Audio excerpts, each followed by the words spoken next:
നമ്മുടെ വിജയുടെ പോക്കിരിയിലെ വസന്തമുല്ല എന്ന് തുടങ്ങുന്ന സോങ് ഓർമ്മയില്ലേ? അപ്പൊ അതേ ട്യൂണിൽ വരുന്ന ഒരു തെലുഗു പാട്ടിന്റെ ക്ലിപ്പ് ഞാൻ ഈ അടുത്ത് ഇൻസ്റ്റാഗ്രാമിൽ കണ്ടു. നമ്മുടെ ജൂനിയർ NTR ആണ് അതിലുള്ളത്. സ്ക്രോൾ ചെയ്ത് പോകുന്നതിന്റെ ഇടയ്ക്ക് ഈ സംഗതി ഞാൻ നോട്ട് ചെയ്യാനുള്ള ഒരു കാരണം, ഒന്നാമത് ഈ ട്യൂണ് കേട്ട് പരിചയമുണ്ട്, രണ്ടാമത് പുള്ളി അതിൽ മരിച്ചങ്ങോട്ട് ഡാൻസ് ചെയ്യാണ്. എന്ന് വെച്ചാൽ അത്രക്ക് ഹെവി സ്റ്റെപ്സ് ആണ് ഇടുന്നത്. ആ പാട്ട് നിങ്ങൾക്കറിയാലോ, ഒരു പ്രത്യേക ടെമ്പോയിൽ പോകുന്ന ഒരു സോങ് അല്ലേ? ഭയങ്കര ഫാസ്റ്റ് ബീറ്റ് അല്ല, എന്നാൽ ഒരു ഡാൻസ് സോങ് ആണ്, അങ്ങനെ ഒരു ഐറ്റം. അപ്പൊ പുള്ളിയുടെ ഈ ഡാൻസ് കണ്ട് കുറച്ചൊന്ന് ഫണ്ണിയായി തോന്നിയത് കൊണ്ട് ഇതേതാ പടം എന്നൊന്ന് നോക്കി. പടത്തിന്റെ പേര് കന്ത്രി.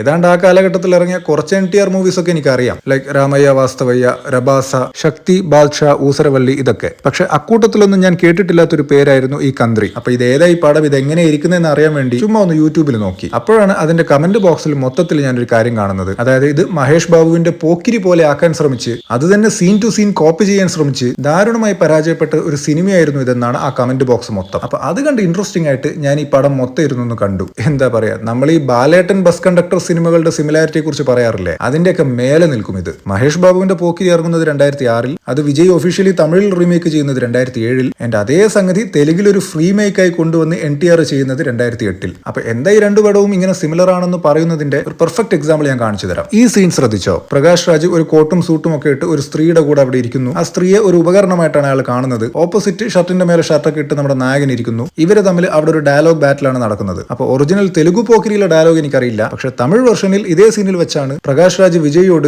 പാക്കറതുക്ക് പക്കത്ത് വിട്ട് പയ്യമാതിരി ഇരിക്കുമെന്ന് പറയുമ്പോൾ വിജയ് തിരിച്ച് നിങ്ങളെ കാണാൻ ഒരു തേർഡ് ക്ലാസ് വില്ലന്റെ ലുക്ക് ഉണ്ടല്ലോ എന്ന് പറയുന്ന ഒരു രംഗം, ആ സീന് ഡിറ്റോ ഇവിടെ സെയിം എടുത്തു വെച്ചിരിക്കുകയാണ്. ഇനി അതുമാത്രമാണോ ഈ രണ്ട് സിനിമകൾ തമ്മിലുള്ള സാമ്യം എന്ന് ചോദിച്ചാൽ അല്ല. രണ്ടു പടത്തിലും നായകൻ ഔട്ട് ഓഫ് നോവർ വന്ന് ഒരു ഗുണ്ടാ ഗ്യാങ്ങിനെ അടിക്കുന്നു. ഇത് കണ്ടിട്ട് ഈ ലോഫറായ സ്ട്രീറ്റ് സ്മാർട്ടായ നായകനെ അതേ ഗുണ്ടാ ഗ്യാങ്ങിലേക്ക് ചേരാൻ ക്ഷണിക്കുന്നു. നായകൻ ചെന്ന് ആ ഗ്യാങ്ങിൽ ചേരുന്നു.